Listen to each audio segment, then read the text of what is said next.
Once you've told someone that you're celibate and you're waiting for marriage, you may ask yourself, what do I do next? What happens after that conversation? That's what this video is about. Keep watching.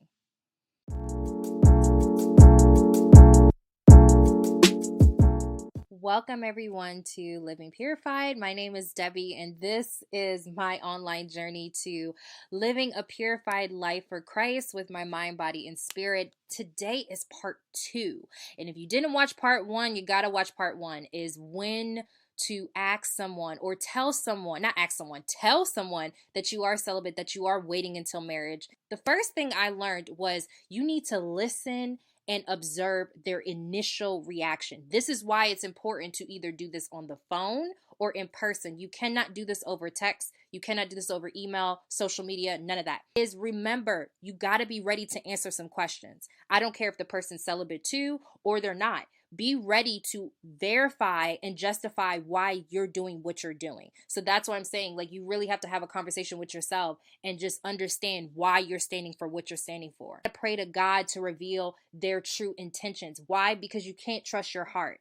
The heart is very deceitful. You need to pray to God and reveal their intentions, even after you've had that conversation. Be ready for them to walk away from you or you walk away from them. It depends on how the conversation goes or how the dynamic of the relationship changes. Be prepared for rejection or to be friend zoned. You think anybody told me this when I was celibate and I was telling people, when I did get to know guys, that I would be friend zoned or people would reject me? You have to be prepared for that. So that's why it's not that you can't do it. I just feel like you got to be prepared for that. And it takes a lot of courage, and a lot of people don't want to be rejected. You have to set boundaries around the relationship. Once you've decided that you want to continue with the relationship, you feel like God's calling you to do it, you have to set boundaries around it. What does that mean? Are we going out at certain times? Are we, talking about certain things? Or we're going to, what boundaries do you both want to put up when it comes to relationships? Also, you got to stand firm in your decision and not compromise. There have been a lot of people that have asked me, well, can you do this? And can you do that? And that goes back to being ready to answer those questions of what you will and will not do.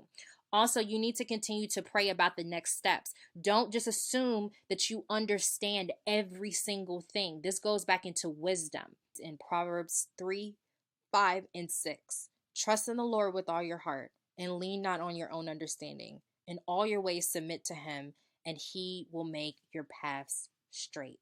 Is you need to watch the person's habits, patterns, and behaviors. Why do I say this? Because once you've had this conversation, and I don't care if they're celibate themselves, they're not celibate, whatever it is, you need to watch their habits and patterns and behaviors. It's very important to just be aware. Take a step back and just be aware of what's going on. The other thing I would suggest you do is get guidance from other people. If you decide to move forward and you both want to do this, you definitely should seek help. You should be reading books. You should be looking at videos. You should have accountability with some other couple, some other person that knows the both of you or knows you personally, that you both trust, to talk about how you guys are going to do this. The last thing I want to mention is make sure that their intentions on being celibate have nothing to do with you. Now, this is a personal opinion. This is not biblical or anything. But the reason why I feel like I don't agree with people being celibate and waiting until marriage because of a person. The sole reason is because of a person, because that is not going to sustain the relationship. That person must have their own personal relationship with Christ before they decide to ultimately submit their body, spirit, and mind over to the Lord. I met a couple men, and they were like, yeah, Debbie, that's cool. I like you. That's awesome. But I'll tolerate your celibacy, or I respect it. You have to be careful of the intentions and then continue to move forward with people. And like I said before, be ready to walk away if it's not meant for you. Now, I'm not saying that if you meet someone, they're inspired by you and this is something that they've been wanting to do anyway, so this relationship is going to challenge them in that way that they've already been thinking about on their own. I'm not saying that you have to be with someone that's absolutely celibate, but for me, it's easier if that's the case. But the thing is, even if you're celibate, because there was a guy that asked me as well, Debbie, just because he's celibate doesn't mean he's a good person. It doesn't mean he's going to be your husband. You're absolutely correct. But I will say this, it makes it a whole lot easier that if at least those core values are already in state, and I don't have to persuade you. I don't have to like come up with why we're doing what we're doing. It's a very frustrating process. It's a lot easier to be yoked up with the same type of person that believes the same things that you believe in. Here, 1 Thessalonians 5:17 just simply says, pray continually. That's it. And this is so important.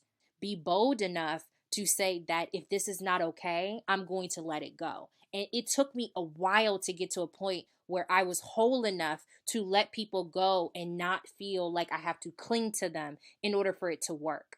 So thank you so much for watching this video. Let me know in the comments below what you guys think about this. Once you tell someone that you're celibate, how did that conversation go? Let me know, and I'll talk to you next time. Bye.